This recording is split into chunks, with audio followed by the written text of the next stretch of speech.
Truth Entertainment Films and AAA Productions presents the AAA Podcast. We're aware, alive, and about it. We're here to cover all topics, no holds barred, from politics to sports. We've got you covered. No topic is off limits. No issue is too hot. This is the AAA Podcast.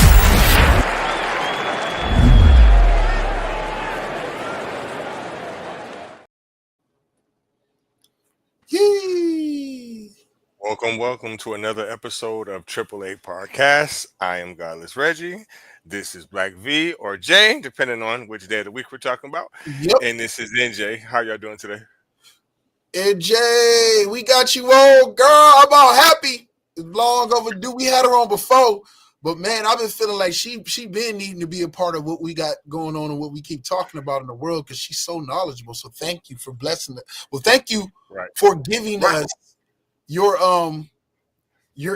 wisdom, insight. Who is this paragon you speak of? I need to meet this paragon. Where is this bitch? I know not whom you speak of. Oh, but I know of whom I had speakers of. What up? How everybody doing, man? I beat up by an 8-year-old today. You know that, right? Oh no, you don't know that. Did you fight back? Did you fight back? No, I let that little punk bitch me. I let that little punk bitch. I did. Yeah. Hey, pimps mess up too. Granted, I give you that. No judgment. It's your thing. Hey Reggie, I need you to handle any comments come in for the thing, and I'll take care of all the other stuff. So you just handle the comments if we get some. For sure. First and foremost, this episode is. Go ahead. I'm sorry. Go ahead. No, I was about to say this week's episode is politics versus free lunch. Ooh. And thank you for coming on as well. Thank you for having me, Reggie. This your show. right, but we don't do this all the time, though. You know. Yeah, we've been slacking off. You're right. We've been slacking off, but we about to change that. We about to get back on our Grizzly and, like Reggie said, get back on the grind and get back to sitting there putting the stuff out ahead of time, so we get there and do better at promoting. So Reggie been calling us out, man. I'm like, oh my God, I'm blaming it all on my kids, man. Them damn kids, f them kids, fuck them kids.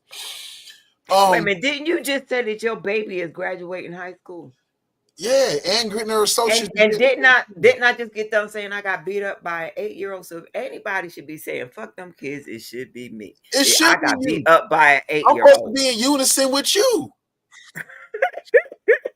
But you not. You because almost free. You is almost. Okay. Sir, I need you to recognize the glorious place you are in life right now. You is almost free. Almost. You know, don't be like granddad and go out there and be like, let's make another one, baby. Let's make another one. Let's do 18 more years. It's still hashtag pull out for what? Pulling out is for quitters. That's all I got to sit there and say. Man, listen, if she ain't want to get knocked up, she should have been on birth control and got the tubes tied. I cannot concur. NJ, I'm pulling in the garage and put that bitch in park. Listen, wait a minute. Right there. Pulling out is a form of saving resources. And no, you're a quitter. You're a quitter. Reggie, I ain't never known you be a quitter till now. Listen, what you mean? I quit once my daughter turned 18 and I was done paying child support. Yeah, you a quitter now. You just said it. You admitted it. You're a quitter. Listen, I can't believe. Wait a minute. I did 4 hard years at Rand and 18 years on child support. Nah. Reggie, you a quitter. I don't care. The Reggie I know, the Reggie I knew would have never stopped pulling out. He ain't no quitter. He down to it to the bitter end. Nah, child cool. support, no. I'm not about to start that shit over. I'm 43 years old. I'm not. Cool. As far as the women out there in the world looking to become knocked up, Reggie is prime real estate. Yeah, he is. He can show receipts for full 18 years of payment. Yeah. He got an extra 4 years of benefits put in there. And And his daughter still speaks to him. That's a commodity on the market. I got a sickle cell. Listen, I got a sickle cell trait. Beware.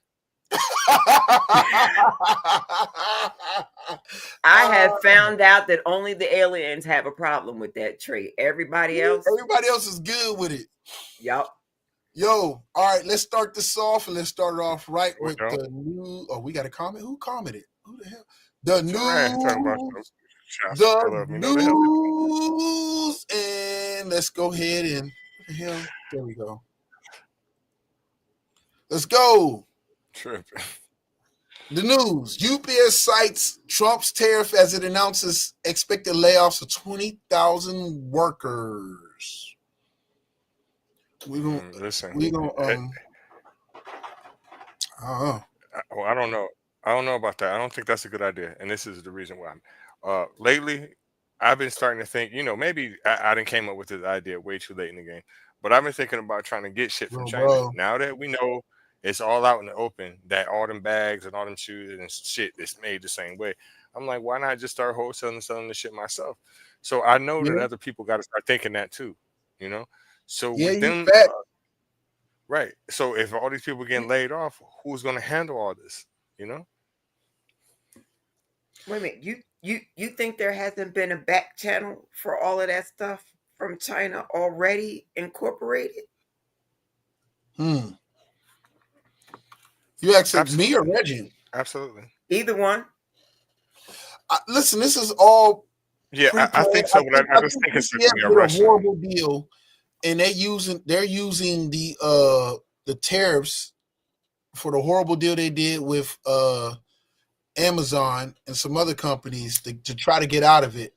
I do believe that. I do believe, yes, the tariffs play a role, but I also see that they are manipulating and taking advantage of the chaos to find their ways to get out of these horrible deals they made. Because remember, they just made that big ass deal with the drivers, and now they were paying like the drivers like $100,000 or whatever case. And there's some other deals that they did. So I feel like UPS is manipulating and taking. Listen, everybody don't have to be in bed with Trump to manipulate to try to take advantage of the times and the chaos going on right now. Right. They want to get out of that contract that they did with the Amazon dude. Yeah, they won out that contract. Teamsters, they did their players are represented by Teamsters, and so they're trying to get out of both. I never looked at it that way or thought about that. I mean, that's just another way of blaming something on foreigners and blaming shit on people that don't speak English. I could have swore that we don't have an official language, right? I could have swore that we're not in England, right?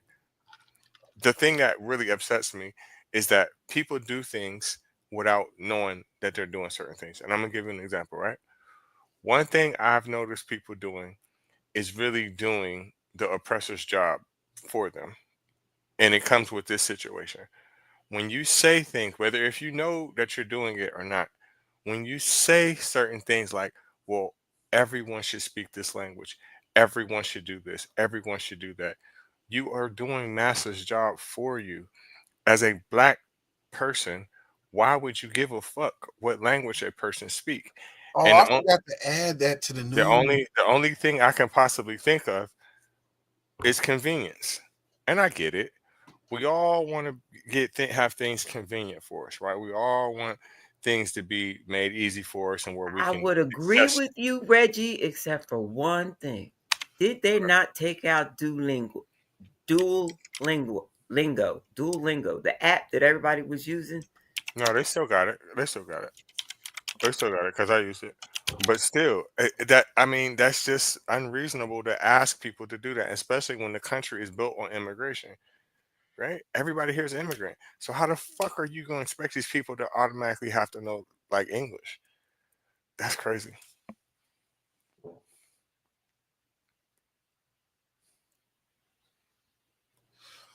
Okay, we're going to touch on that. Because I just added that to the thing because I forgot about people, and we'll touch on it within the news because I forgot about there was a whole bunch of American truck drivers and a lot of them of the Black race that was celebrating that Trump signed the new executive order. And I want to touch on that. And that's my fault for forgetting to add it, but I added it. So we'll touch on that deeper. So Reggie, I want to circle back to that point you was making. if we can, right? While addressing the issue of companies taking advantage of this bad tariff moves that Trump is doing and utilizing it for their own selfish gain, while keeping what you said, especially about speaking English and everything else, because I think that's a very important conversation to have. So we'll touch on that. So NJ, from your perspective, what do you think is the play that is actually really going on with the tariffs? Yeah, how it's truly affecting or will affect? Evidently, what they couldn't do was put a drop of Visine in everybody's drink so that they would get the shits.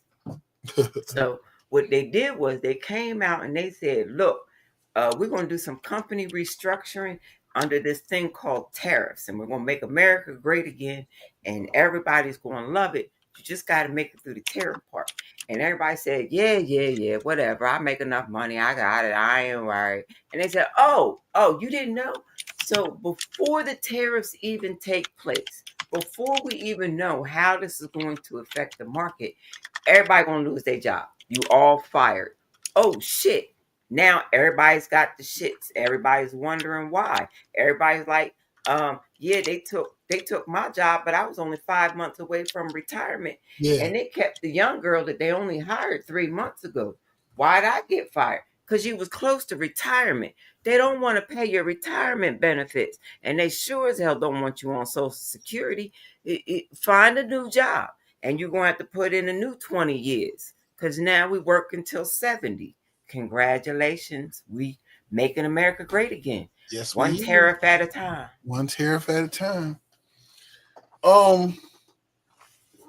Okay, so let's see what we got next up.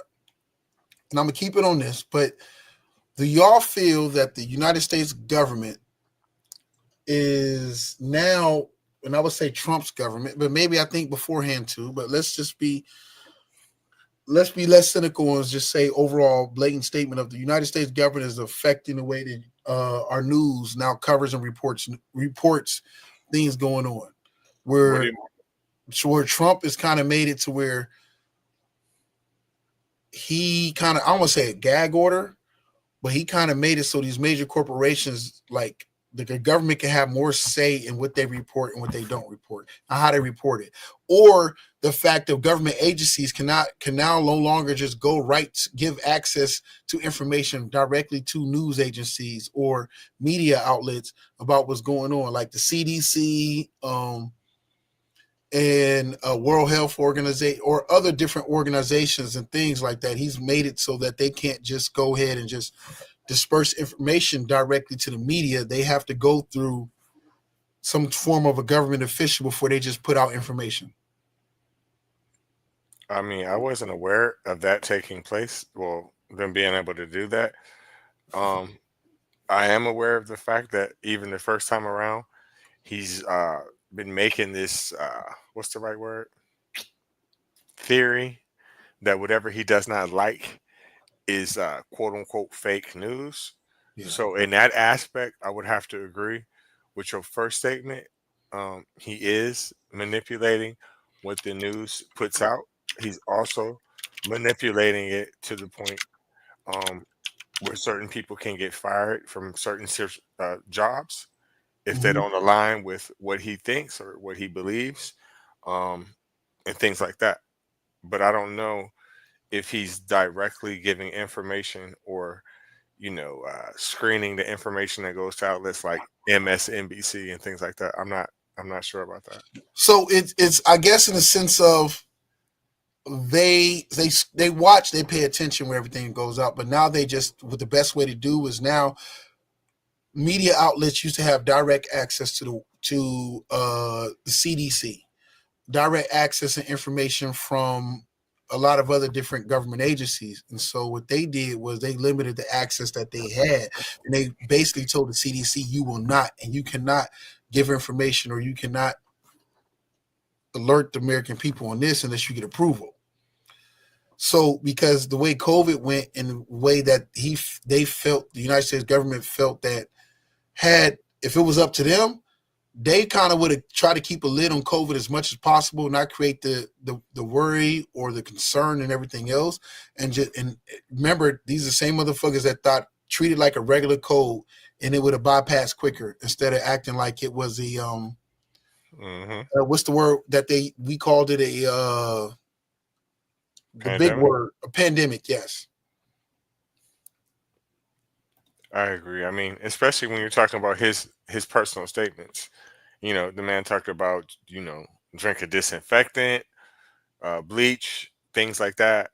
So I can't take what he says literally about anything, especially when it's talking about the CDC or anything like that. Fair enough. NJ, you got a take on it? I'm trying to figure out how we got on the CDC when I thought we was talking about the FCC and the media changes. Well, okay. I'm just using CDC as a form of government when it came to health things. But yes, you're right. The FCC, because that is also part of it too. So it's all connected. Like CDC, I just use CDC as an example of him limiting the way that we receive information and different things. Okay. But you're right. The FCC, you are right. The FCC is the ones that kind of handle when it comes to dealing with news networks and everything else. Yes. Right. Because from what I'm reading, the FCC is investigating into the 60 Minutes allegations of a news distortion with Kamala Harris. Mm-hmm. Now, why Trump would be fascinated with investigating what happened to the loser, I'm not really sure. But I think it has to do with the fact that he's also suing against the same news agency for something they did on him for $20 billion. Yeah. With a B? 20 billion with a B? Yeah. Oh my goodness. And evidently the FCC has been after Comcast and Disney, but that has to do with Florida, because Florida is still mad at Disney and the fact that they got out whatever, I don't know, whatever that governor was trying to do to Disney. Disney got out of it. They can't touch Disney. So I guess they're using the FCC to try to do that. And then and PBS, they got to get rid of PBS, because you know PBS was all about us black kids, us black people, us black creatives, and it was all funded in the beginning off of donations. Now they get a little government help so that they don't have to have those stupid fund drives every year. And here comes Trump trying to fuck it up because he's mad at Cookie Monster and Oscar the Grouch. And Big Bird.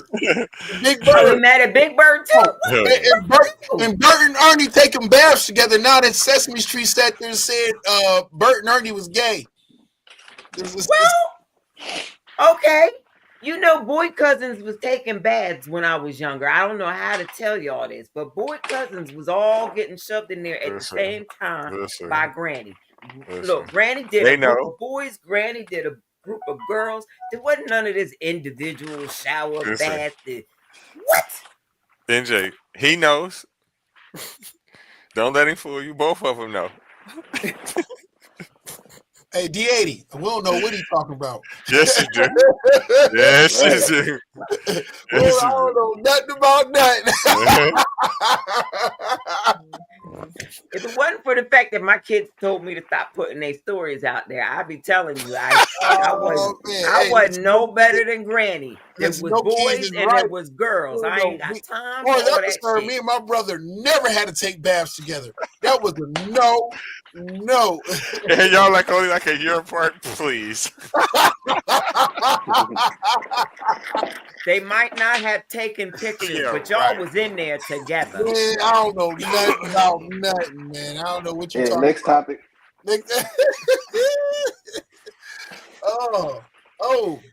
Next up, we got 7.4 earthquake in Cape Horn, which is just south of Argentina, actually between Argentina, if I'm not mistaken. Is that Antarctica that's below it, right? That's the Drake's Passage that's in between and everything, right? Mm-hmm. 7.4 magnitude earthquake, Cape Horn. Argentina and Chile issued tsunami warnings, and that was earlier today. So I don't know if they actually got hit by a tsunami as of yet. If anybody knows or looks that up, and please let me know. I hope everybody survived. But 7.4 is crazy on the Richter scale, if I'm not mistaken. Yeah. That's just the earth doing what it do. And here's some pictures of whatever case. Golly. I think the Penguins Japanese writing. I think the Penguins was mad about the tariffs, and I think they were like, "Go ahead, set it off." Happy feet. They were happy feet just stomping on the ice, and then they just made the earth finally shake. You know what? Thank you for saying that. That is my new picture in my head, and ain't nobody gonna be able to tell me different. That was Happy Feet Penguins. Was out there stomping the yard. Happy Feet Penguins stomping the yard. Somebody put that in AI. I'm sure it's going to be a great picture. Oh, I should do it. I got the means to do it. I should do it. Yo, I hope everybody is safe. Yeah, for sure. I think it's crazy, but earthquakes are a part of reality and a part of what goes on in this world. So, yo, people in Chile and Argentina, please be safe to make sure your family and loved ones are safe and people escape out of them buildings. 7.4 is crazy. So I've heard of 6 point something, 6 point whatever case, and I thought that was crazy on the Richter scale. 7.4 is like almost about just a little bit lower than it was. A 7.8 that was over there. The big one that happened, it was not India, but over there, the last big one that happened that they made the movie about and everything else. It was like 7.8, I believe. I want to say Indonesia. Was it Indonesia? Yeah, I'm not sure. But I was thinking Indonesia too, but I don't know. I was thinking Indonesia too, yeah. I would go with Indonesia if I went with any of them, but no, I'm not looking it up, and no, I don't remember because they happen. Earthquakes happen. That's how the planet works. Things got to shift, adjust, move. We just insist on living where they happen. We got all this space where earthquakes never happen, but we want to live where the earthquakes happen. Right. We want to either it's flooding or it's crazy weather and tornadoes and hurricanes because you want prime real estate next to the damn beach. When you live next to the damn beach, you're going to get a hurricane. Or you're going to get a tsunami, or you're going to get something. If you live in inland, chances are you might deal with an earthquake. That's why I like Ohio. I deal with a blizzard. I live with a blizzard every now and then. I'd rather deal with a blizzard than deal with a hurricane. I've gotten bougie. I used to live in Jersey. I can do a blizzard or two, but I've gotten bougie. Nope. I don't want to see no snow. If there's snow in the forecast, I am in the wrong location. It is time for me to move. So listen to this, y'all. So to your point about, everybody moving into places and, expanding all over the world, two things. Number one, Texas is big enough to fit everybody in the world, basically, right? And another thing, right? Most people move to places like Chile, Argentina, and all them other places to have freedom for whatever reason. And then they turn around and have a border and tell people they can come in and come out. Ain't that a bitch? Damn, that's what's going on down there? That's going on. That's anywhere. That's anywhere. Oh. I just use that as an example.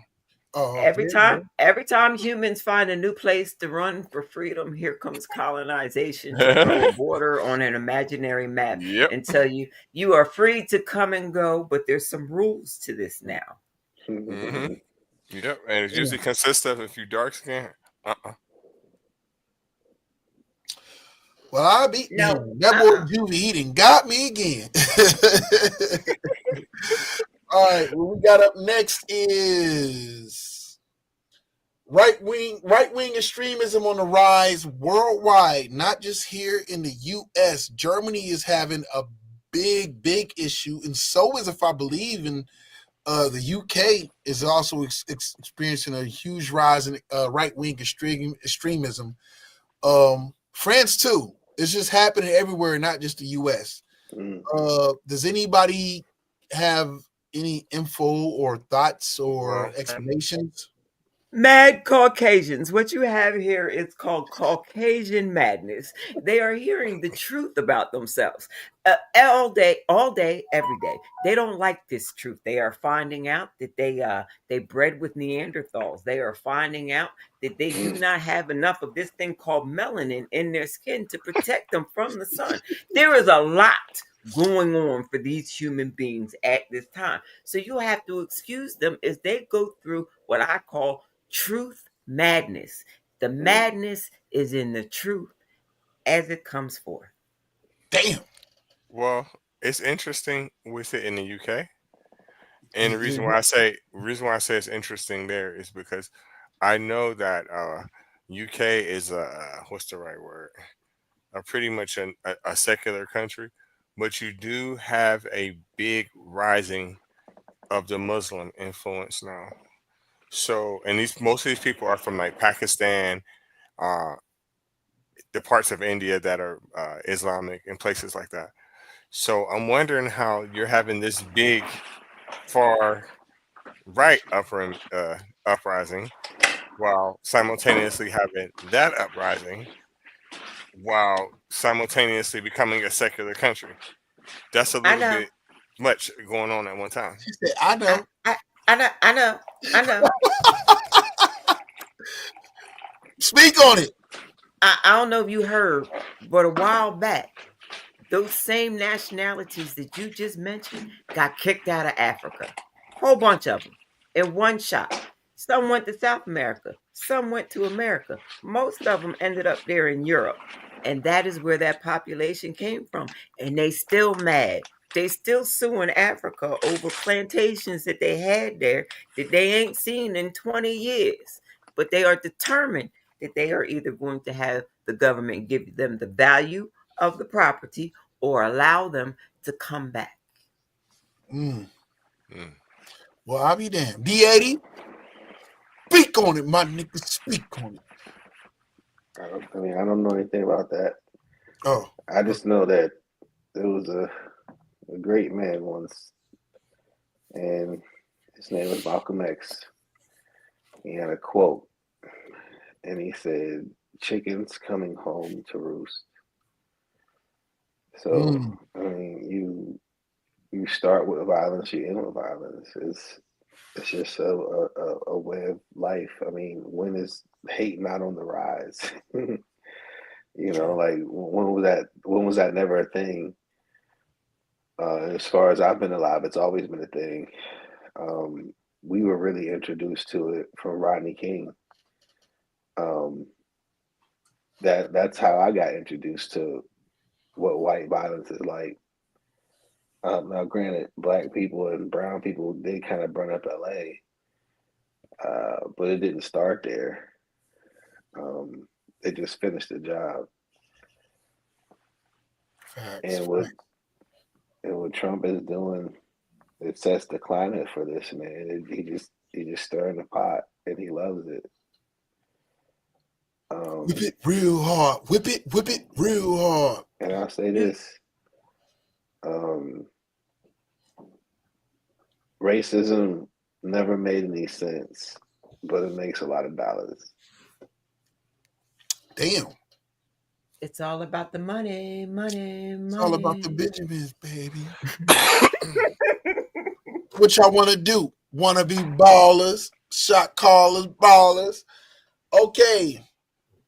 I love Rodney King thing drove me insane. I remember watching that as a kid at home, and I'm looking at my parents, both of them, like, y'all not concerned? We not packing? We not worried. We really not worried. Nope. They said go to bed, get up, go to school. They got up, went to work. Nobody even mentioned it while I was at school. It was like it didn't even happen. Damn. Next up, we got ship carrying aid to Gaza explodes in the Mediterranean Sea. That's some bullshit. Have you ever seen the videos of like the aid trucks being attacked over there and stuff? I've seen so many of them. I've seen so many people with them things on their head, people throwing rocks at it, burning them down. I've become aware of American ships being attacked in the Suez Canal, and we're not doing nothing back. They doing that on purpose, so that's not. It didn't blow up. Somebody fucking blew it up, and I know who. Enlighten me, because I want the rabbit. If they're bringing aid to the people in Gaza to help them survive, and something's happening to these materials over and over, who do you think's doing it?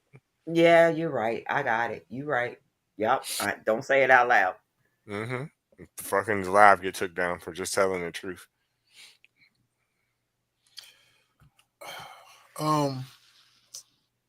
Without getting us kicked off the internet or kicked off of whatever case, I'm gonna just sit there and say it's pretty blatant and obvious that the fix is in. I don't have to point fingers. Those who are guilty, the cream will rise to the top, and they will show outlandish, or they will make moves against us. And those who think they're not guilty but know what's going on but refuse to speak about it, or at least entertain, educate, or voice displeasure, probably are just part of the same thing as part of the problem. I bring this up because I don't want to be a part of the problem. I want to bring enlightenment to what's going on in the world and let people draw or come to their own educated or uneducated conclusions, but have the discussions. And that's why we discuss a lot of things on here. Is some of it is just our strong feelings, and sometimes we like to call out the wrong shit that just happens in this damn world. And so with this, we know what's going on, and we understand it, and we see it. That's what I'll say on it. D80, you got anything? Well, first off, it's fucked up. Because you're killing people. Yeah. And it's not only the people that got murdered that night, it's the people that food was for. Or what? I mean, I don't know what kind of aid it was, but regardless, it was for the people that needed it, man. It's hard to put into words when you see stuff like that, man. It doesn't make much sense. But again, we got people in this world that just evil, man. Fucking evil. Yeah. Right. And it's just crazy that you can just, I mean, let's just say for what it is. It's just crazy that you can take some literature, some fucking literature, something in a book, and justify slaughtering millions of fucking people. That's the craziest shit. And we're just watching it live on fucking TV. We've always been watching it live on TV, but it, I say within the past 3 years, it's come to light more. Yeah, because it's always been happening. Right. It's been happening our whole life, our whole parents' lives too. You know what I'm saying? We just didn't know. It's fucked up. Yeah. At the same time, right? One thing I tell people this, I ask people this question a lot, especially when I'm talking about black people, right? Like, do you know who King Leopold is? They be like, most of them be like, no. Even though this is a little bit different, the same fucking thing is happening in the Congo right now. And most people don't give a fuck about that neither. So those are two comparable stories. Damn. All right, next up, last in the news. U.S. truckers celebrate Trump's new executive order. Speak English. No license or CDL to drive in the United States of America if you do not speak it proficiently. When I seen this, I just, my quick thing before I let y'all chime in and speak on how y'all feel. The first thing I did was I reached out to people that I know that are truck drivers, and a lot of truck drivers, especially a lot of black and white truck drivers, was happy as hell. I'm not even gonna hold you. Really? Yeah, they kind of celebrated this. Hell yeah, and their thing is like, if you're not a truck driver, you won't understand, so you shouldn't have no opinion. That was their reaction. And so I reached out and I did ask, because I wanted to know, because I knew what I felt when I seen it, and I also know I'm a macro, not a micro thinker in most cases. So I was like, yo, you don't understand the consequences behind some of the shit that happens in the bigger picture, where it gives them leeway to go ahead and force and push through, or whatever case. But I let them go ahead and explain, and I kid you not, calling nobody out, and they expressed a lot of concerns, but a lot of people who were on the road, most of them didn't express the safety concern. Their issues are more of an inconvenience concern. Frustrated with them holding up things, holding up getting other orders, holding up whatever case, or bothering them when they're trying to ask them for directions they can't understand, and a lack of communication there. I get it. That's an inconvenience issue. But and I said, what's wrong with a person who came into this country legally, who acquired their CDL legally, who may still be struggling to understand a lot of stuff in English, but they're here trying to go ahead and provide for their family and doing it the right way that America asked them to do it. And they pass the CDL test and are doing a lot of jobs that a lot of Americans they were too good for to do, or just didn't want to do, or missed out on the opportunity. And that wasn't their concern. That's not what they gave a fuck about. So I can understand the inconvenience while still respectfully not agreeing with the bigger picture of it all. It's no different than just like if you go to the store. Oh, you need to learn how to speak English if you want to work in a store in America. Oh, somebody call your phone. Oh, you need to learn how to speak English the way that we speak it here. That is the same thing. Like you said, it's a convenience thing, right? You just want things made easy for you. And I understand, right? Because I feel like that in a lot of circumstances too. But you act like this is England. This is not England. That's number one. And number two, what about Puerto Ricans? What about them? And the reason why I say that is because they are citizens of the United States. The second they feel like moving to any place here, they can. Anytime. So are you going to tell me that they're going to have to learn English immediately when they get here when we do not have an official language? Damn, Reggie. Wouldn't it have been cheaper to just get them all the translating headphones? Like, wouldn't that have been cheaper to just make that part of their processing? Well, because I know when I go down to the local jail to spend my 12 to 24 hours there because they just picked the wrong day. Anyway, but when I go down there, they don't be speaking English. English is not their first language, but they can still grab my hand and get all 10 of my fingers printed. They can still get me in and out of my clothes so that they can assess me while naked into their clothes so that I can then stand in front of a radiation machine even though they just saw me naked. So my question is this: wouldn't it have been easier to just get him the translating headphones?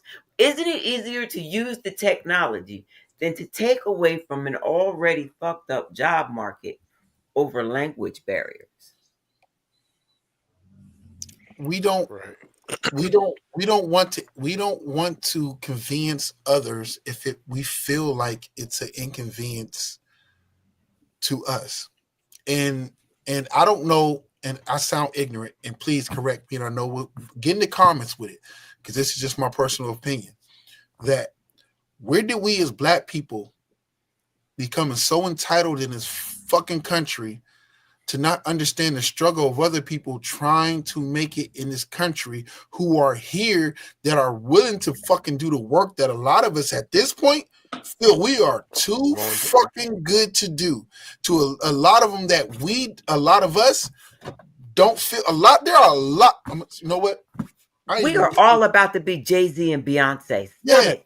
We all about to be Jay-Z and Beyonce. We ain't worried about them little people. We about to be Jay-Z and Beyonce. That's who we think. That's who we think we gonna be. That's who we think. That's who we aspire to be. And these motherfuckers coming here. Excuse me for calling them motherfuckers, but these people coming here and they grind and they take the hard road and they use the system to their benefit. And I ain't mad at that, because they come in and they know how to work the system, and they start a business or whatever case and keep flipping into so-and-so's name so they can get them tax benefits and everything else. What the fuck you think the rich people doing in this country? Manipulating the system. Donald Trump told you who better to work on the system than a person who's been manipulating it and utilizing it so they can stay rich. But yet and still, never gonna forget that Aunt Becky bought her daughter into college. Aunt Becky bought her daughter into college. And then listen, like I said before we started this stream, again, if we're talking about like Black people, right? A lot of times we do Massa's job for him, right? And this is another circumstance, right? Whether if you know it or not, it's no different than a few months ago. People like, yeah, the Haitians, they're coming in, they're eating the dogs. Yeah, they're devil worshippers and they're taking our jobs. Listen, as a citizen of Ohio and Pennsylvania, my whole life, I ain't never worked on a job where there literally was illegal people at. Never. So that brings another question. Why do people that live up north like us be worried about people that's being illegal? Now, truthfully being told, lately I've been looking on a little website that's here, and ICE has been catching a bunch of people, right? Mm-hmm. But that just goes back to what y'all was saying earlier. These people that they are catching are doing jobs that you're not gonna fucking do. You're not gonna fucking pick fruit. You're not gonna plant that shit. All them little farm towns that's around you when you live in the inner city, the people who be doing that shit are migrant workers. That's who do it. Yeah, that is who do it.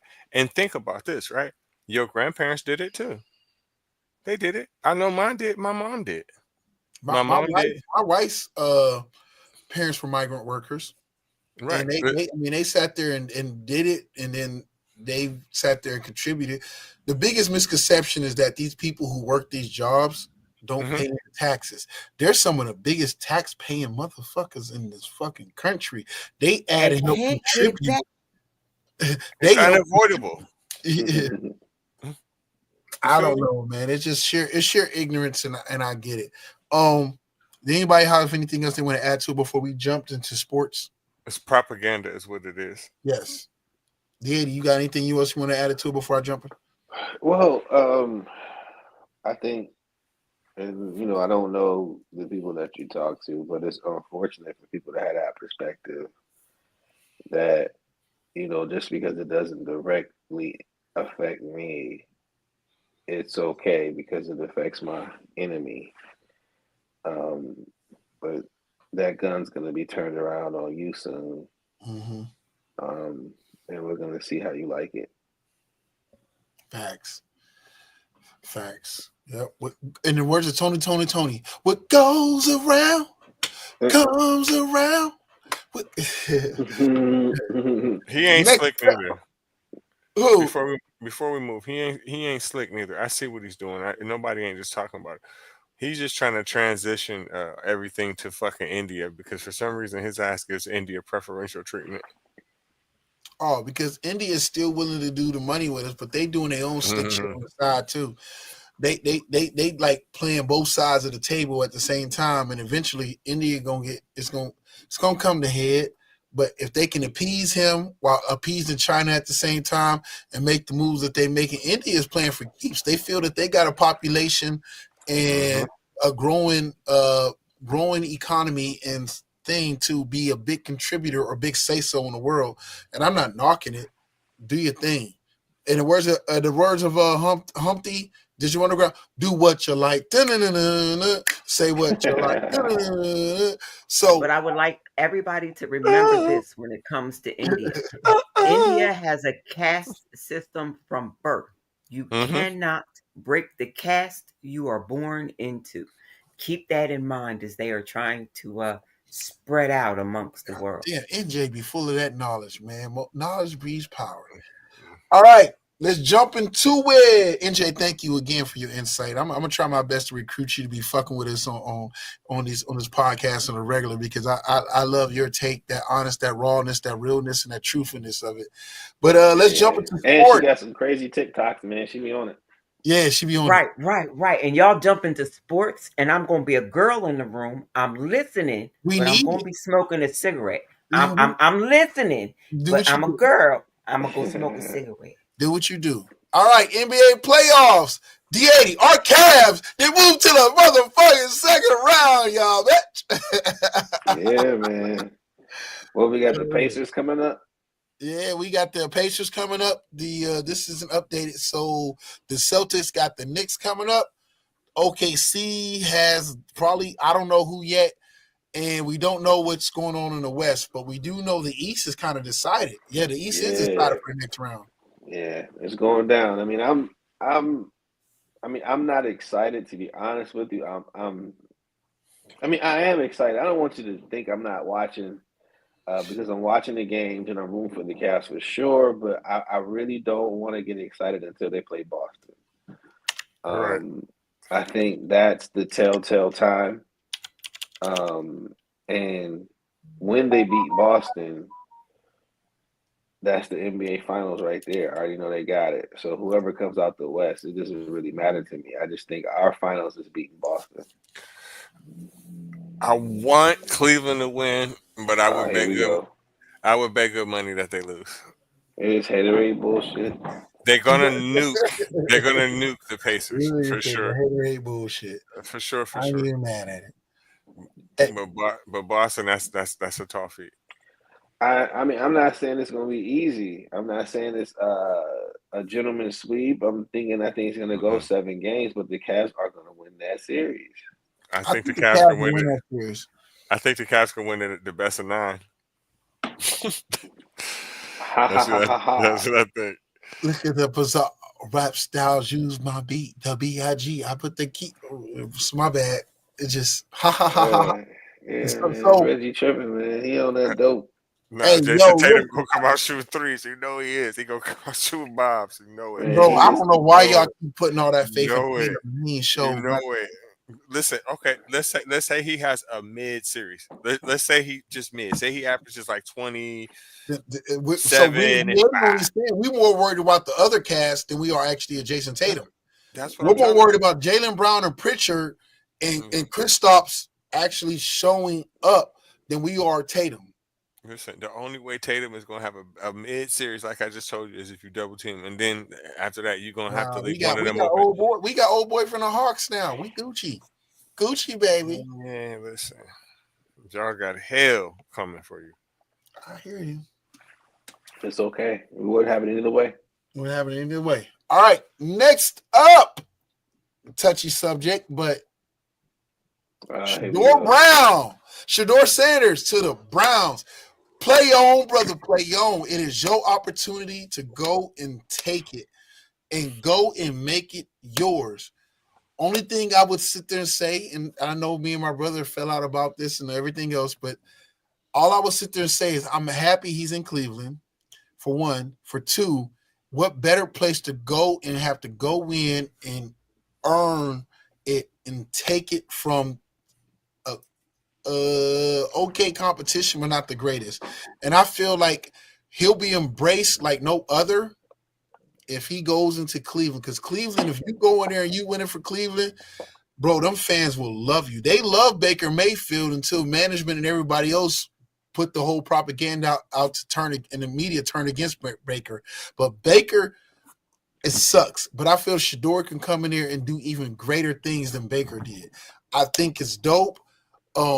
Do I think it's bullshit? He went to the 5th. I thought he'd be second, third, or 4th round. But now, like Shedeur said, and he cried, he just wants the chance, man. He just wants to go prove it. So I'm happy that brother's gonna go in there and take that job. Please take it, Shedeur. I'm rooting for you. That's what I got to say on it. Hold on, where's Reggie? He disappeared. Motherfucker. You trying to Miguel me? Yep, that's all this is. This is Miguel and Reggie all over again. I did not want the Browns to draft Sanders because we have 30 years of incompetency at doing just that. And I can't predict the future with the barometer of failure, because that's all they've done is fucking fail at that particular position itself. We got Hall of Fame running backs, Hall of Fame linemen, Hall of Fame linebackers, hell, tight end Hall of Famers, Ozzie Newsome. But who the fuck do we have at quarterback? You already know. And From New Bernie York. Kosar got his championship when he was on the Dallas Cowboys. So we've had no success at this position. But all of a sudden,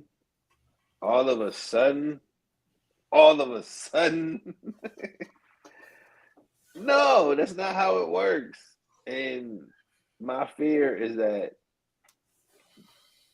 they're going to come in here and expect him to save a franchise that, frankly, has no track record of having success at that position. So I don't know if they can develop a quarterback because they never have. Except for Bernie. Listen. What you said is all true. All that shit's true. But I'm not about to let you get away with that because you wanted them to draft him. And the truth of the matter is, I changed my shit. You know you did. You changed your mind. I give you that. But the truth of the matter is this, right? If Shedeur becomes an NFL quarterback, this is the best thing that ever happened to him. Straight up. Let's say he sits 2 years, right?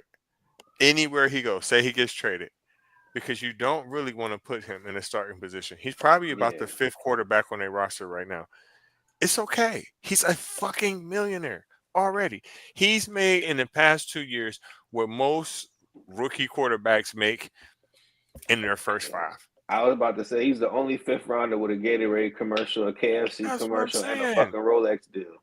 Listen, kick back, take that fade, because you still got to. He can't accept that. He can't. He has to. I'm sorry, Reggie. Go ahead. I'll respond. My bad. Listen. If you want a quarterback to develop in the NFL, 9 out of 10, he's gonna sit the bench at least the first or second year. Yes. You're doing him justice by that, because if you put him, look at the division he's in, right? You got some real fucking hitters in that division, right? Yeah. You're gonna fuck him up. So just let him sit back, kick back. He probably got all kind of endorsement deals still. He probably gonna get a Papa John's commercial or something, and he cool. All right. Let me get mine before we jump into tennis, so D80 can school us on who's out and in and out of the big thing. But let me say this for Shedeur, and I say this, and I know my brother expects me to come with full hate. I think going to the Browns was the best thing that could happen to him. I think going in the 5th round, I won't call that a blessing in disguise. But sometimes we have people who love to say God's plan. And when things happen that maybe not go according to what you want, you expect it, we don't want to give God the credit for it. I feel that my personal opinion is that Shedeur is still a blessed individual. I still feel that there's a lesson for that Deion, Shedeur, and those around them had to learn going into this process. That's like, yo, I got plans for you. I need you to have a little bit more humility about it. I need you to have a little bit more thankfulness for the positions that have been granted to you. And instead of going in and telling teams, we not working out for so-and-so, we not doing this, we not doing that, but being able to take your gifts and the attention and the influence and everything else that you guys present to go out there and utilize your gifts and talents, not just for collecting money, but use it in the right way. I watched my brother sit there and post a picture of Shedeur Sanders showing up in John Marshall High School, and them kids were happy to see him. A lot of them kids didn't watch every Colorado game, but a lot of them kids understand what the media puts in front of them about celebrity. Understands what the media puts in front of them, and a lot of them never watched Deion Sanders play, but because the celebrity he is and the impact he had on the game, understands what Deion Sanders means to football. And so the inspiration, the attention Deion brought to his players, Deion had to learn, and I said this, and I said it in the group text, Deion gave his kids the best information available to him based off his experience and what was around him. Accountability comes into the fact that Shedeur was not his daddy. Shiloh is not his daddy. The only one who can go into any NFL draft early meeting with Deion Sanders' attitude was Travis Hunter. Everybody else was not the athletic, super talented, beyond any measure athlete to come into that motherfucker. Was only Travis Hunter. Deion had to learn that. And Deion had to learn, like, yo, as much as Deion talk about turning these boys into men, you don't send your son into meetings coming in there like a spoiled, like expecting like it's supposed to be given to me. And he had to get humble too. And there's nothing wrong with a great being humble. There's nothing. I know, Reggie, I got you. I'm gonna back off. There's nothing wrong with a great having to be humble if his purpose is supposed to be greater in the first place. Even greats have to get humble on their journey to go make a bigger impact and a bigger purpose. And Deion was one of the main people, and he steered his son in the wrong direction, was sitting there talking about, yo, we only going to play for these teams. We only want warm weather teams. We're not working out for everybody. Why would we work out for everybody? Why would we show up for this, and this? Why would Shedeur go into meetings telling teams like, yo, when they pull out film and they interview him on film and he doesn't have an answer for the film because he wasn't prepared, he'll turn around and tell the teams, the limited teams that need a starting quarterback, maybe I'm not the guy for you. There's a humbleness in it. And when he felt it, he turned around and was like, yo, I just want to prove myself. And there's nothing wrong with anybody who came into the league, even Cam Ward. You still got to go out there and prove yourself. True. Travis Hunter, you still got to go out there and prove yourself. Deion Sanders, for all the hype and all the shit he talk, still had to go out there and prove himself. It's not guaranteed. It's not an automatic given.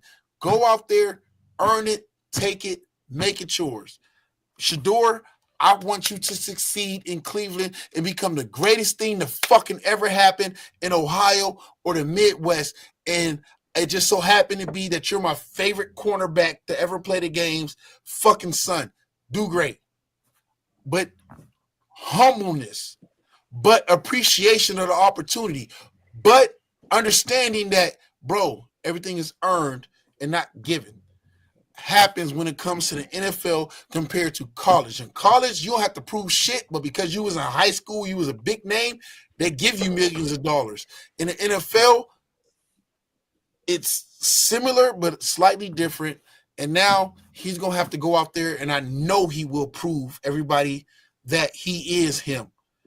But he has to go out there and prove it and not just live off the fact that my dad put me in position to always succeed, and I really never had to be challenged for it. I just was gonna say that Travis Hunter, his attitude is not the same as Shedeur's. So he cool, you know what I mean? So people wouldn't look at him in the same light, even if his talent level was at Sanders. And I think it's because, you know, he's more appreciative. But a lot of Shedeur's issues were because of things he said. A lot of it's hate as well, but you know.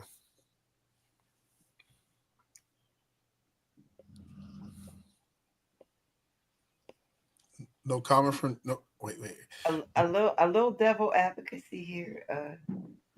I don't know the young man that you are speaking of. I don't. But I heard some words to disturb my being. Okay. I heard humble. Mm-hmm. I heard prove. Mm-hmm. I heard humble again, mm-hmm. and I heard prove some more. Yes. And I remember earlier we were saying that sometimes we say and do things in the work of massa without realizing it. And I'm just saying, if Sanders is your daddy, and Sanders been working with you since you came out the twat, mm-hmm. and you have shown that you have these skills, though you are only of a certain age. You're only of a certain age. You cannot prove anymore because you can only prove but so much in your years. Yeah. Why does that need to be humbled? Why does that need to be proven? I don't understand. Well, because if you and I don't want to interrupt nobody. When people say it's prove it, because it doesn't matter what you did in college. Do you know the awards that he won in college? The guys who have all won that award have gone off to be like not shit in NFL. The same awards he won. Do you know everybody talks about his accuracy, right?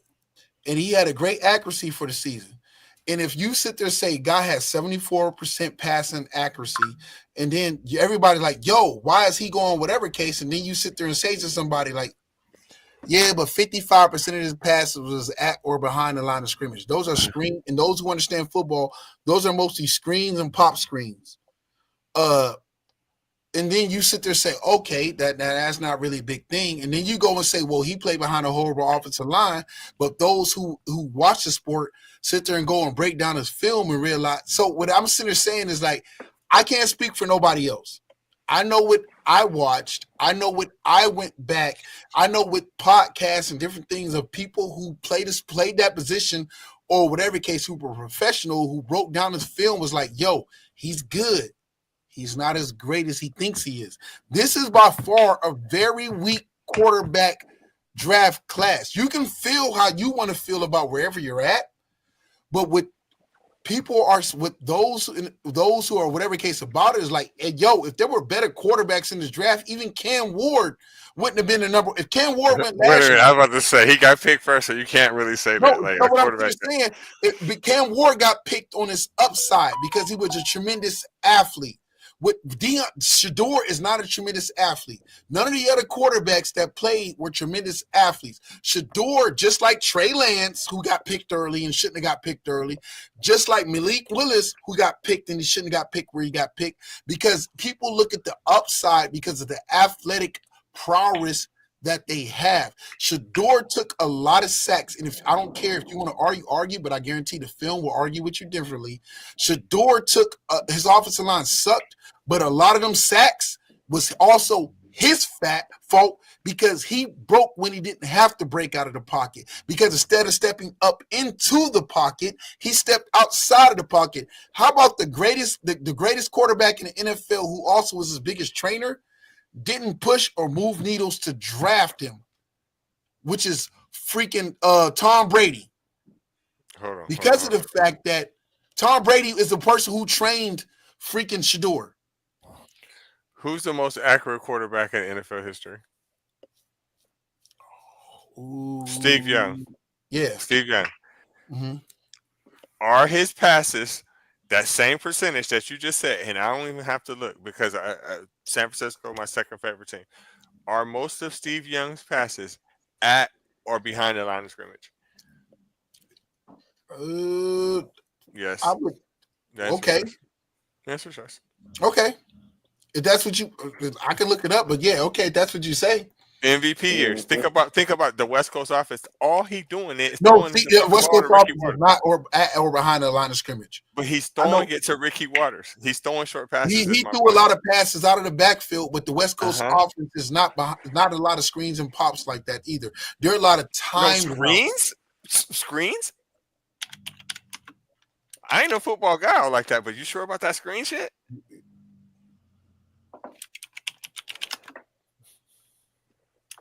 Go ahead, continue to talk. I'm gonna look it up while you go ahead. No, I'm just making a guess on that one, but I'm pretty sure his MVP years, the years he won it, that's what he's doing. He's throwing little short ass passes, and motherfucker just taking up. Jerry Rice notorious for that. Okay, 64.3. That's not league leading. You want to try again with another player? Who? Steve Young? That's not 64.3. So Steve Young is not in the top 3 most. Oh, I'm sorry. He's tied for league percentage. Okay, my bad. He's tied for it. Yeah, he's tied for it. Oh, boy. I think Shedeur is going to be okay, though. I think he will be okay. NJ, I want to apologize to you, man. I really do. Wow. There you go. Because, I mean, I'm trying my best, man, but I think you're right.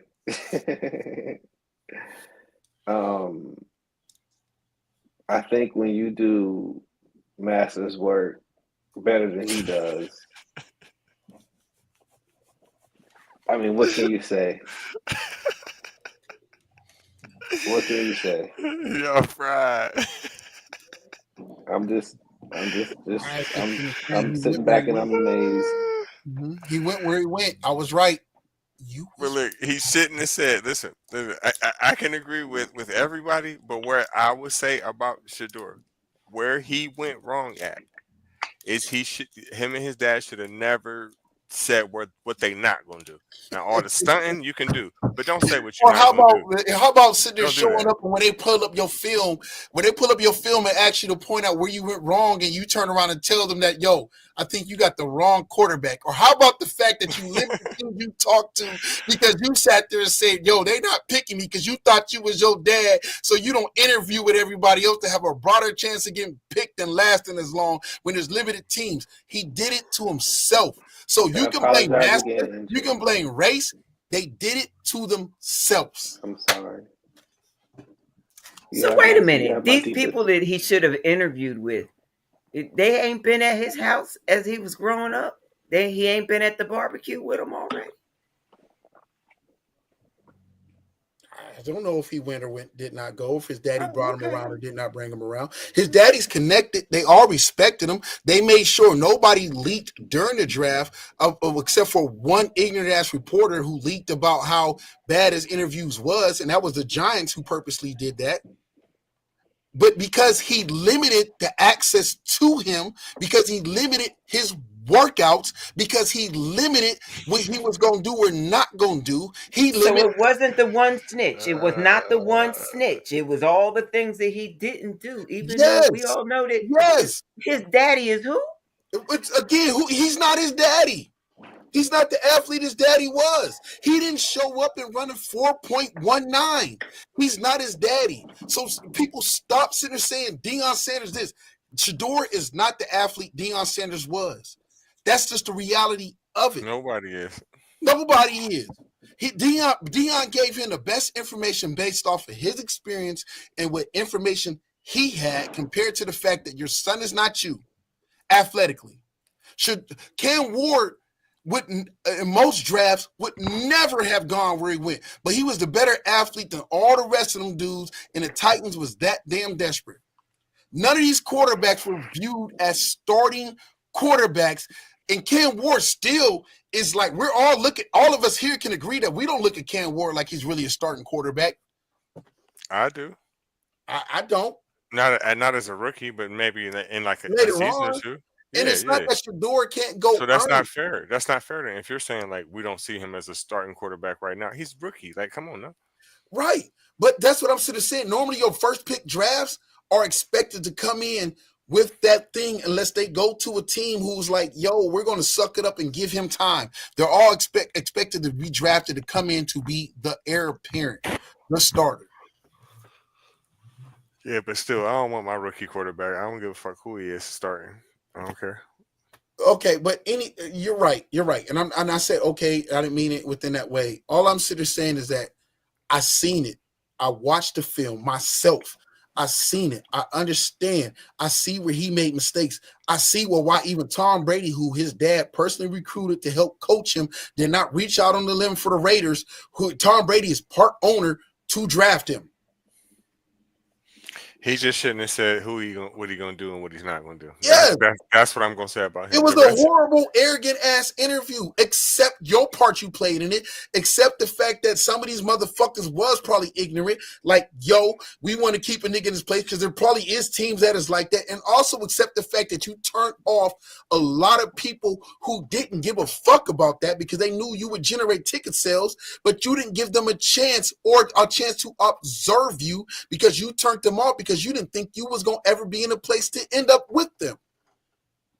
Two things can be true. He fucked this whole draft status up. His daddy fucked this whole draft status up. And there's a bunch of motherfucking ignorant ass motherfucking white people who was like, we going to make this nigga learn today. All motherfucking points can be true. It's all good because you can't stop him. If he can play, yes, right, we think he can play because I think he can play. All he needs is a chance. That's it. And he's in there. And he's in there. He need a chance. Now go prove it. Mm-hmm. And a wide receiver. Yeah, well, yeah, he still need wide receivers because they out receivers besides Judy. And I don't think Judy is a true number one. But he's a possession receiver. I don't know. I'm waiting to be wrong on this sports shit so far, but me too. I'm waiting to be wrong in the sports shit. I'm kicking ass with NBA.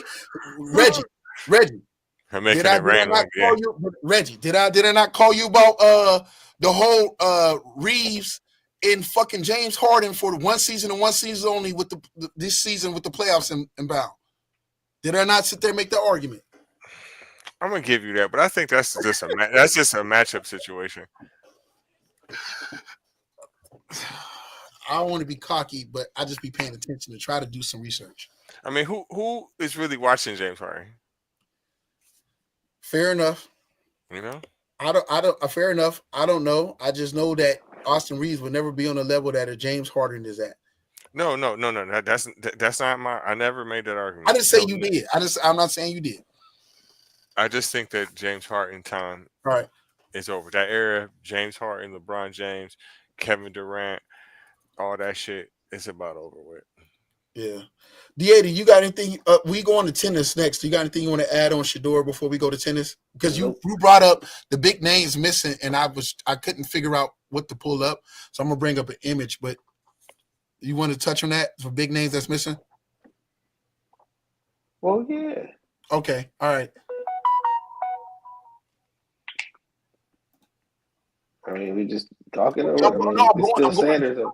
going into it. My bad. Oh, okay. Okay, my bad. Well, there we can keep talking about Sanders if you want. But no. Okay. All right. Let's go. All right. Okay. So, in the tennis world at the moment, we have Madrid. It is clay court season, which means as soon as you step into that mud, you're going to be slipping and sliding, dipping and diving. Madrid Open, my bad. I'll put up a better image. Go ahead. No, that's all good. And what's happening right now is Coco Gauff has done exactly that. Like, she is on absolute fire, and she is whooping ass and taking names. She just beat Iga Swiatek, which is the number 2 player in the world, who actually should be number 1 because she got popped for doping. She lost her positioning. So then there's that. She's gonna face off against number 1 in the world, Aryna Sabalenka, and that is going to be a fucking fire ass match. It is power on power. It is tennis at its finest, and it's attitude at its finest. The only issue that I have is Coco, as bad as she is, she just don't have the fundamentals, and she uses her athleticism and talent a lot of times to overcome that. And sometimes you just gotta have the basics. But anyway, the bigger issue I have, and of course, if Coco wins the fucking Madrid Open, she's taking off again because that'll be her second big tournament this year, and she's kicking ass and taking names. In the men's side, you got Casper Ruud and Holger Rune, like people, and these guys are stars in their own right and in their own country, so I'm not dissing them, but they're not stars in the eyes of A-listers like Carlos Alcaraz, Taylor Fritz, Novak Djokovic, Jannik Sinner. Now, the thing about it is, with Sinner being sidelined for doping for the next couple of weeks, still, because he's been out since almost the beginning of the year. Carlos Alcaraz lost, got his ass whooped. Then he pulls out saying he's got an injury. Oh, hoe. Right. And then next you got Mr. Fritz and Tsitsipas who get their ass whooped. And now all of a sudden in this tournament, you got people you don't even know. So ain't nobody watching. And for tennis, which is, again, it's a great sport. People love it. But you have to have storylines. You have to have intrigue. You have to have some reason for us to fucking watch. I mean, seriously, like, star power matters, right? Well, to a degree, yeah, because I even flip it to Lakers versus the Timberwolves. Like, I'll be honest with you. Outside of Gobert and number 5, I can't name another motherfucker on the Timberwolves. I don't know them niggas. Julius Randle. Yeah, Julius Randle. Yeah. Stop it, shit. I'm making a point. Mike Conley, the old man, Mike Conley. Man, look, shut up, shit.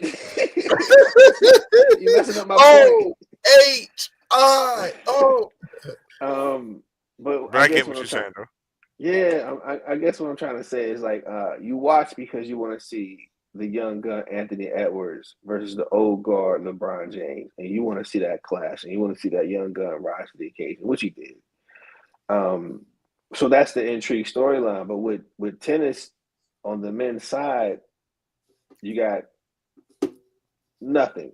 You don't have any of that. Now, granted, when Giannis Sinner comes back, you're going to have a lot of, he's going to have to redeem himself. And, of course, he's the best fucking player in the world, so that shouldn't be an issue. But then you got to think about, you got Nick Kyrgios, who, if he could have made his comeback this year, which we thought was going to happen, him and Giannis Sinner were on a clash course to go after each other, because after Giannis Sinner got popped for doping, he called him a doper, and he flat out said they cheated to help you in the system. Like, how do you keep your number 1 ranking, but you got popped for doping? Like, how are you able to do that? Like, when I get tested, or when anybody else gets tested, if you come up positive, you're stripped. Whatever tournament you won, that's a wrap. It's gone, buddy. But Giannis Sinner was able to avoid all that, and of course, people think it's a racial component to it, which it could possibly be. I'll tell you, Iga Swiatek, who Coco just beat last year, she got popped because she took melatonin because she couldn't sleep. But inside the melatonin, Damn, I said damn. So they just looking for any reason to find any little simple thing, and they know what it is, but they still want to ban you over it. Well, let me tell you though. Hold up, let me tell you, and nobody knew this until they investigated it. But in Poland, when she bought the melatonin at the little CVS wherever, at the factory up the street, they make melatonin and some like Prozac thing. So they were mixing the two together and selling it, and nobody knew that they were doing that. Or if they knew that, I don't know. But she took the pill and got popped for that little whatever that other stuff that was in there outside of melatonin. But anyway, that's what the fans say. Yeah, that's the kind of lie I told my mama on Sunday morning, knowing I had just got back in my bed 5 minutes before she came in there to wake me up for church. I know a good lie when I hear a good lie. I'm the original good liar. I assess lies on the regular. Yo, you know who you should have been? Brittany Griner's fucking lawyer. That's who you should have been. No, I'm just telling you what happened. I'm seriously, I'm not joking. Seriously, if you look up the story, that's exactly what she said happened. And I didn't even finish the story. I have told my best lies with the locals. What are you talking about? Listen. That's the third biggest lie I've ever heard in my life. Number 1, it's Chamberlain. It's Wilt Chamberlain for sure. That's the biggest lie of all time. That will never. No, I don't want to disrespect nobody's religion, but Wilt Chamberlain is the number 1 lie of all time. Number 2 is the Jussie Smollett lie. And number 3, that's the biggest lie of all. That's the biggest lie of all time right there. Do you know how far melatonin and fucking Prozac are from each other? Listen, Prozac and wait. are closer Let me finish to each other than them two. I know, but let me finish. So wait, there's more to the lie? No, so she was the number 1 women's player in the world at that point, and she had been that for 122 weeks. So she was approaching Serena's stat. And Serena was that for like 360 weeks, but that's a different story. But I'm just saying, so they were trying to say, oh, Iga, she's the next. And for her to have that situation to kind of fall, it's like, oh, well, oops. But now you got Giannis Sinner, who got popped for doping because his trainer had used some lotion that had some kind of less than 0.33% dope inside of it or whatever. I don't know if that he rubbed him with. And then when they tested him for the substance, whatever. He popped for the substance, and he, but he still keeps his ranking, even though he gave back the money that he won once he got popped. Wait a minute. Who cried? Wait a minute. Who cried racism? Who cried racism? Which one? Well, Nick Kyrgios. He's Australian, and I mean he's not necessarily black like we would look at black, but he says that he's Aborigine. Yeah, he feels that Jannik Sinner, because of course he's what we would call white, did not get. I got you, but he did not receive the full proper ban, and was still able to compete that fall and pretty much win the U.S. Like I mean, he was just he never missed a tournament last year. But what had happened? I got you. Is the World Anti-Doping Agency for poppy seeds and see what happens. I got you. But my question to you is, hold on.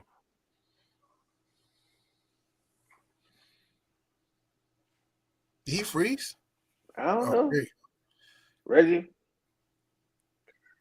Yeah, wait a minute. My question to you is this: the girl who told that big tall lie like that. What nationality? Yeah, what nationality is she? Polish. Dude, that don't make sense. That don't make sense.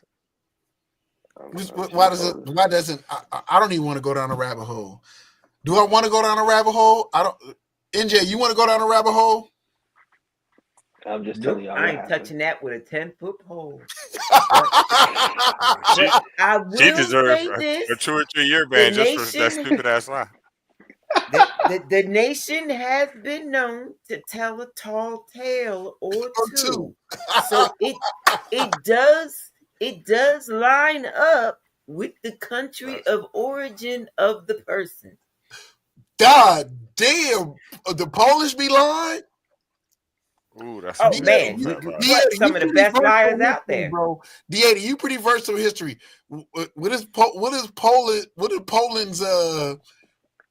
credit score on it between truth and lies?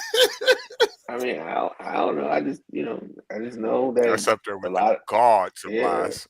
A lot of those folks were. I don't know. I will say this, man. Poland's a beautiful country. Poland's beautiful. A lot of Holocaust victims tried to flee there, thinking that they would escape German persecution. Respect. And stop adding salt to the wound. Okay, we gonna let this. Poland gave them right back. Poland said, "Here you go. Here they are." I didn't know America was rejecting Jewish people. When I learned that, I said, "Oh, the gall, the gall." So history sucks ass, bro. Yeah, and that's why we had to pay. That's why New York paid them reparations, because they sent them back.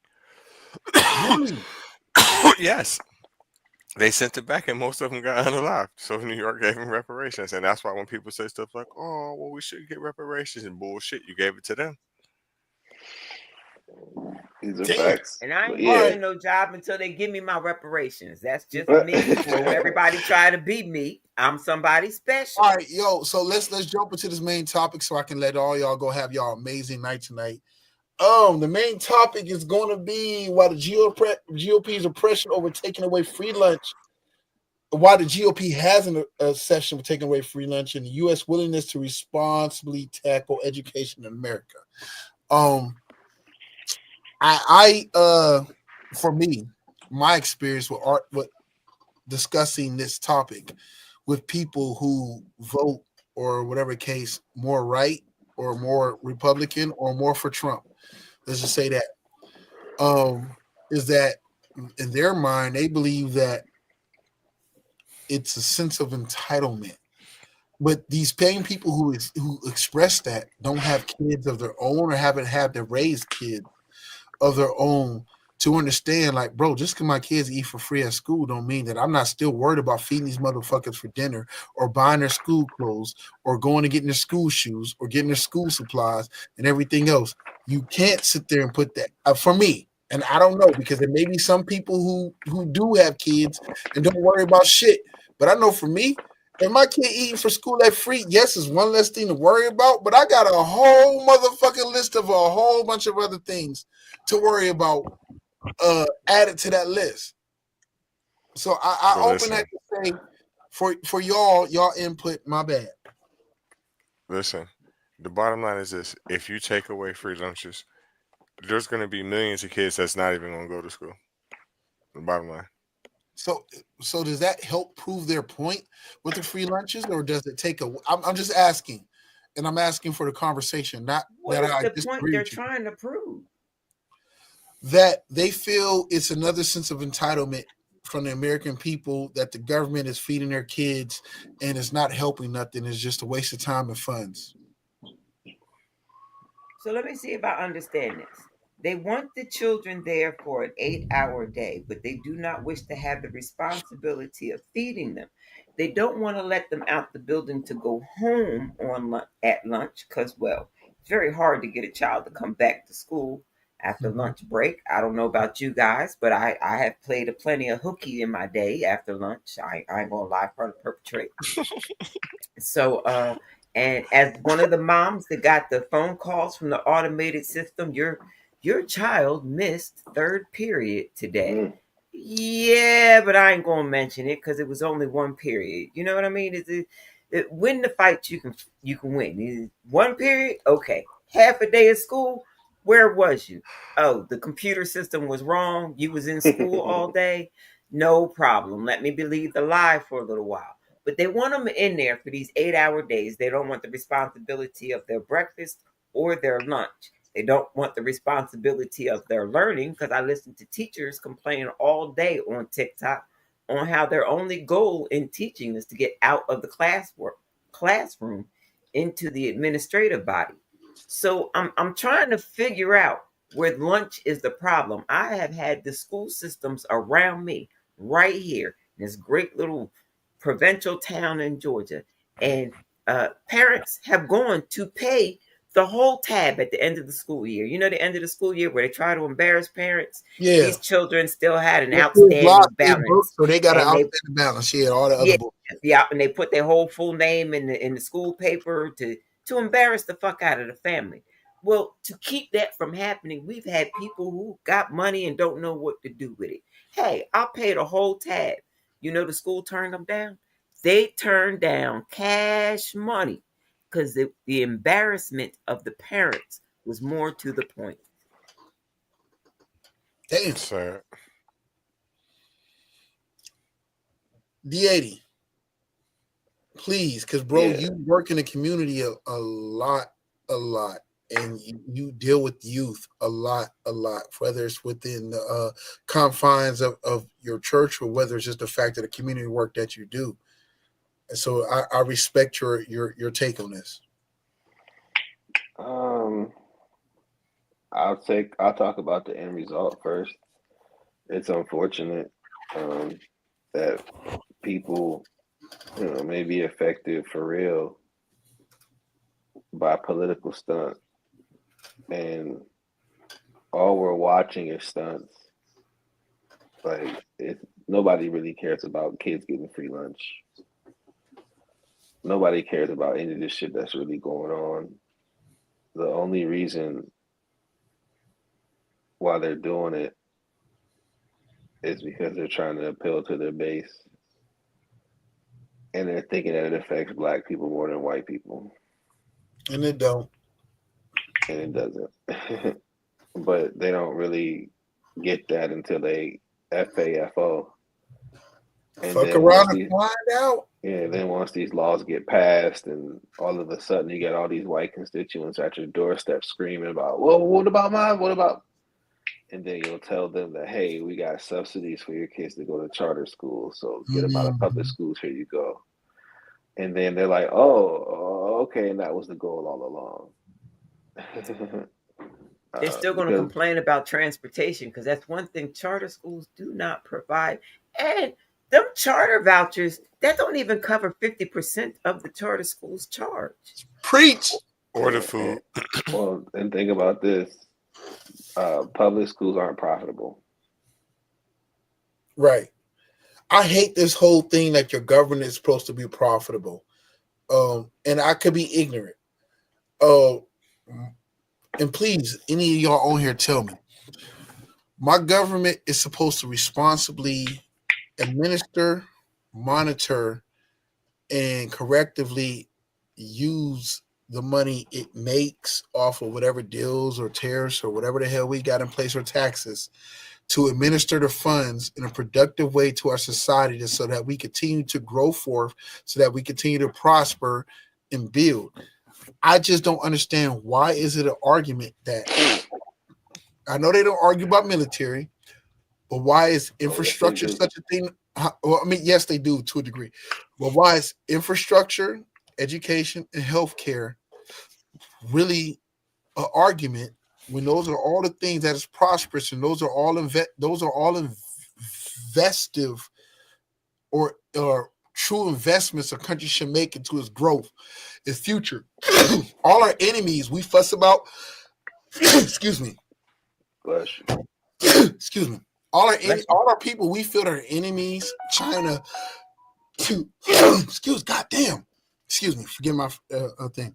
China, Japan, India, all these countries that are coming up, even South Africa now, have all made major investments into their education system. And for America, we capitalize every fucking thing in this country, and we don't appreciate nor respect nor invest in our future. Why?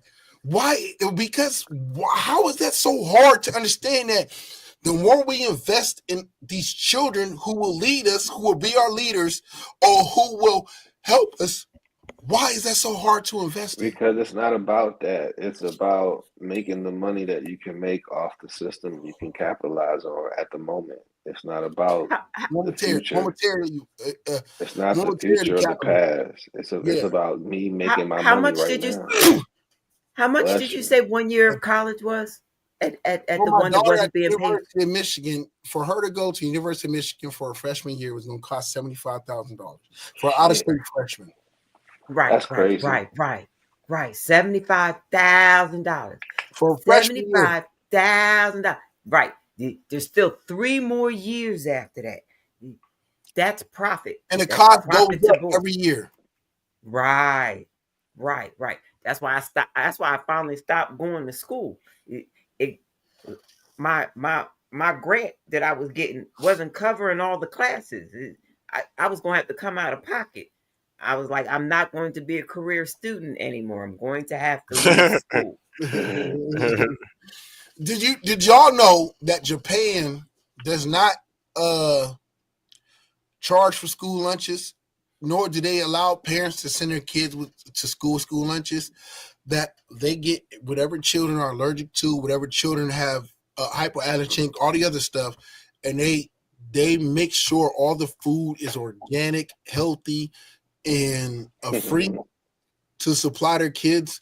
Do you know China practices something similar where their whole thing is about, now here's where China goes wrong, but they get it right. They value education, but they're more about indoctrination rather than the fact of raising kids to think for themselves. So sometimes they suffer in innovation.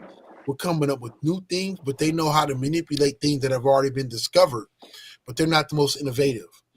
America fails behind in both of those categories. We don't push innovation. Actually, today's society, even before Trump, but now that Trump is in power, America pushes this whole thing of we don't want leaders, we don't want innovators, we want bobbleheads. But look, though, we also push indoctrination, and I'm going to give you a clear example. No, I know we do. I'm sorry. I didn't mean to say that we don't. I agree with you. Yes, we do. I'm sorry. I'm about to say, because this is a clear example, right? You're defunding the education department, right? Mm-hmm. And making sure that kids don't have anything to eat at school. Therefore, kids are not going to go to school. But you're also implementing in Texas, Louisiana, and other states excerpts from the Bible, which are not educational in any way. So, again, back to my original point, we indoctrinate people too. And they're doing that for a reason. They want to keep people in a certain condition. Because once you know certain things and you educate yourself, you'll start to see that the system that you're in, just from being here in the United States, is faulty.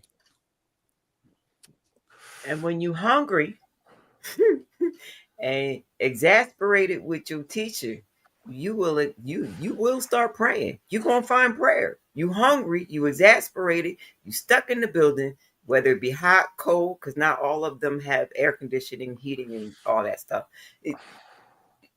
They're gonna end up finding the Bible. They're gonna start praying. I would start praying. I'm hungry. This teacher getting on my nerves. I want to go home. Please, God, please.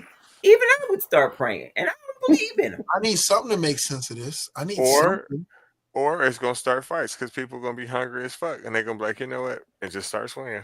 What did Tupac say? We are hungry. Please let us in. And them chants go from chants to screaming and yelling to fuck screaming and yelling. Now we kicking the door, waving the fofo. Like, give us, like, we eventually the people are going to get to that point of taking.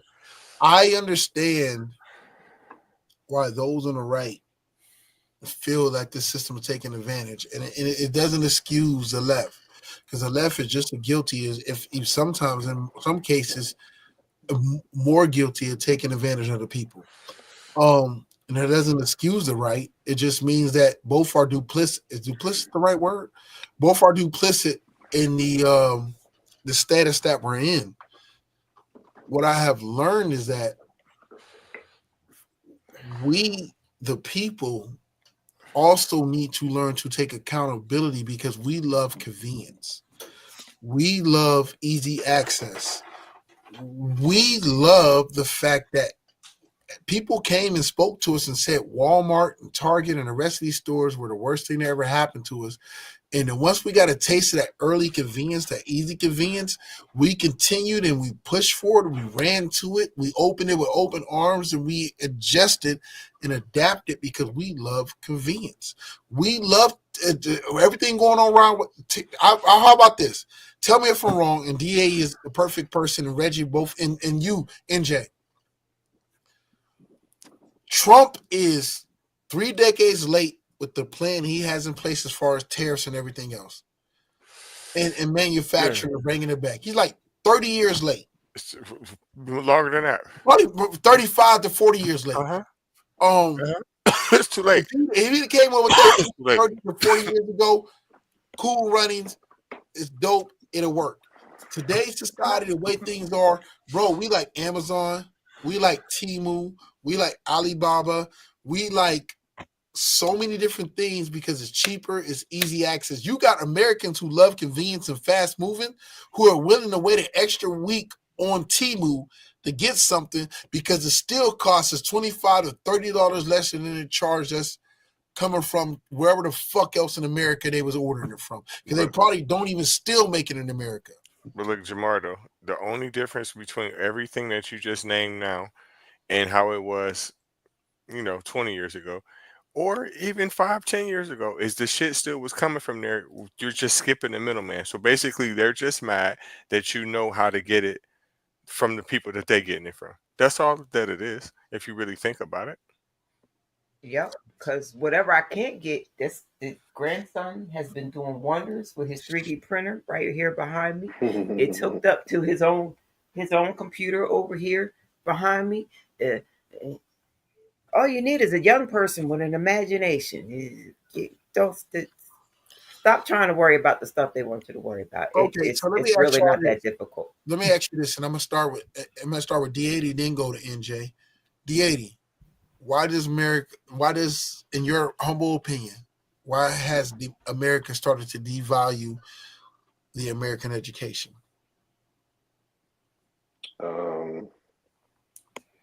I don't think it's about that. Okay. I think it's about people who don't have to have their children go to public schools in positions of power to make decisions about public schools. I.e. motherfucking what the fuck that owns the WWE? Vince McMahon, Linda McMahon, and the person Trump appointed before, who kids never in public schools or doesn't understand how any of that shit works. Right. Yeah, so that's what I'm saying. So it's not. It has nothing to do with anything that has any real logic to it. It's all about people in positions of power who don't have to suffer from the consequences of their actions. Damn. That's because it's a bunch of stupid MFers that fall for the shit that he be saying, and they're just as poor as the people that is gonna. They think that it's gonna affect. But to whoever's point earlier, they think it's gonna affect us more. It's gonna affect us, but overall, it's gonna affect them more because it's more of them. So, NJ, even if we got money now, mm-hmm. we've been broke before.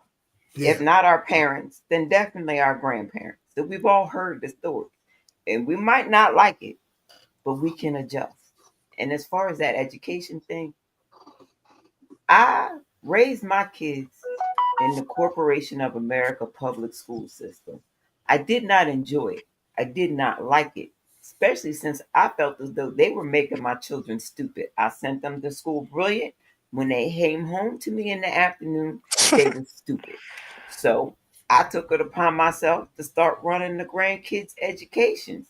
And as long as my kids keep me in the few little trinkets that I enjoy on this planet, I'm going to keep on doing that. Grandson is almost done. By the time he's 9, he'll be able to go to online schooling with just his mom and online schooling. And then I'll be able to start on my granddaughter because my granddaughter, she turns 1 this month. So by the time I get done with him, she'll be about 2.5, and it'll be time to start with her. So as long as they don't bombard me with grandkids, I got this. They will not be in that public school system. So I ain't worried. So they can do what they want with it. Yes, you refuse to give them that control. What I will say is this. The world is changing, whether we want it to or not, whether we choose to or choose not to accept it. There's a shift going on. And we need to calculatedly, whether we agree with it or not, learn to adapt, survive, thrive in a changing world. That's where the survivor mentality coming through. A wise person once sat there and said, "Yo, the world is changing. The problem is Black people are comfortable in survival mode. Right. The problem is that there's also opportunity to thrive while shit is going on. Except me, I'm comfortable in princess mode. I'm sorry, yeah. I don't mean to interrupt you, but I am comfortable in princess mode. Yes. But they say that this is also a point and an opportunity for Black people to take advantage of it and invest to thrive if we educate ourselves or we allow ourselves to share the information amongst ourselves, which is still educating, to thrive. We have to get out of the survive mode for this brief period of time to take advantage of the weaknesses in the system because they are there so we can go forward. And so learning that, and I'm not there in myself financially or whatever case to sit there totally agree or even ignorantly disagree, but sit there and say like, yes, I do know from reading and learning history, when you are in financial crumbles or weakness of an economy, there's a chance for people to make money, right? Am I wrong for saying that? Yeah, of course. Okay, so we can, but let's not get so caught up in like, yo, we'll push through this. We know how to survive when shit is fucked up that we miss the opportunities to get ahead. Don't get so caught up in knowing how to survive that we miss the opportunity to thrive. Damn, made that rhyme. But that's what I was taught from listening to certain people who have been speaking about what's been going on and proclaiming or educating as everything has been going on. So I just want our people to understand like, yo, like the world is changing. And right now there's very limited you can do to stop the change, but there's a lot of different things you can do to thrive within the change. So don't think it's the end of the road. No doubt. Yeah. So, I say that to say anybody else want to add something to it before I go into don't hashtag this. No, I don't. Okay. Drop that shit, son. Come on, son. Where's that? Okay, AAA listeners, it's time for Black V to present Don't Hashtag This. I repeat, don't hashtag this. And now your co-host, Black V. Don't hashtag. Wait, let me take this off the goddamn screen so you can see me. Don't hashtag this for. Don't close it. Don't hashtag this for this episode. Is going to be. Don't hashtag take away free lunch.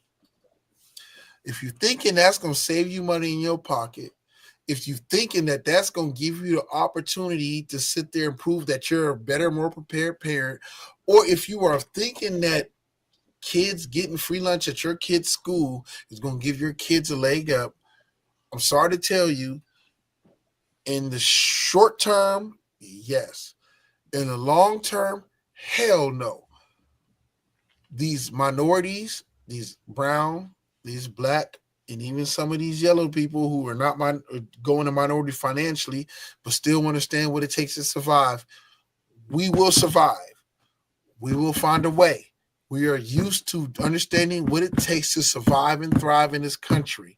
We get comfortable, but we are not far removed from the struggle or the wrongs that America has done to us. So please understand, those that are against this, to understand that we will find a way. Community, which is missing a big part in the time in today's society, in today's world, will come back. We will circle back to relying upon us. We will circle back to understanding that I am my brother's keeper, because we do whatever the hell is necessary to thrive and survive when shit hits the fan. So I want y'all to understand that this hashtag take away free lunch, which probably isn't a real thing, but I know that people want to take away free lunch, is that this. Those that you are trying to hurt, we will survive. We will find a way. We will feed our children. We will suck it up. Black people are used to having to pay for shit, whether we want it or not, but understanding the bigger picture of it. Minorities are used to paying for shit that's going to sit there and help us grow. So all it takes is from us respecting and understanding from a local government standpoint to support our community, or being forced to. Or a lot of people don't pay attention to the property tax, but if you sit there and tell them your property tax is going up, but the kids will eat at school, the kids will get the school supplies they need to, the kids will whatever, we'll make it happen. All I can say to you is this, that don't hashtag take away free lunch, because we will find a way to feed our children. We will find a way to nourish them mentally, emotionally, physically, spiritually, in any other way. We may struggle along that way, but the last thing you truly, really want is us having to take matters into our own hand. You're better with us being asleep at the wheel than us awake and on the grind. I promise you, these creative minds will not stop. So don't hashtag take away free lunch, because I promise you, our children will get fed, and they will start to be fed in ways that you do not want to understand. You think the Black Panthers was crazy? Just imagine how we get with the technology and other information we have available to us now, how more rationalized, how more understanding, how much more we can start putting to our children when we're forced to have to do it and come out of our comfort zones. You better off leaving motherfuckers asleep at the wheel, because if you wake them up, shit gonna be bad. And you do not want to see motherfucking 100+ million motherfucking revolutionist motherfuckers in this country. So that's what I got to say. All right. Right. Yo, I want to first and foremost, NJ, we gonna steal you. I'm just stealing you and telling you right now, you're gonna be stuck potting with us on these Fridays, every other Friday with us. You part of the team. You don't have to steal me. Nobody else wanted me. D80, bro, I appreciate you. And as much as we talk shit with everything going on with sports and Shedeur Sanders, I know where you're coming from, and I know that it's heartfelt, and I know that it's real, and it's about progress. Reggie, Godless Reggie, a.k.a. the one who was willing to have conversations most people feel uncomfortable about. I expect your input, your output, your understanding, or the ability to go ahead and listen. Salute to that. NJ, I know you are always willing to have the conversation about anything and every goddamn thing to get to the bottom of the truth or to come to some understanding. You are appreciated. And that's what AAA does. AAA podcast is about. We are about coming to an understanding or an open point of listening so we can learn, so we can further have even better conversations. We thank all y'all for tuning in, listen to us. I'm Black V, aka Jay Harris. That's D80. That's NJ. That's Godless Reggie. And this is brought to you by Truth in the motherfucking Table Hills. And salute. Right. God bless y'all. Good night. Good night. Good night.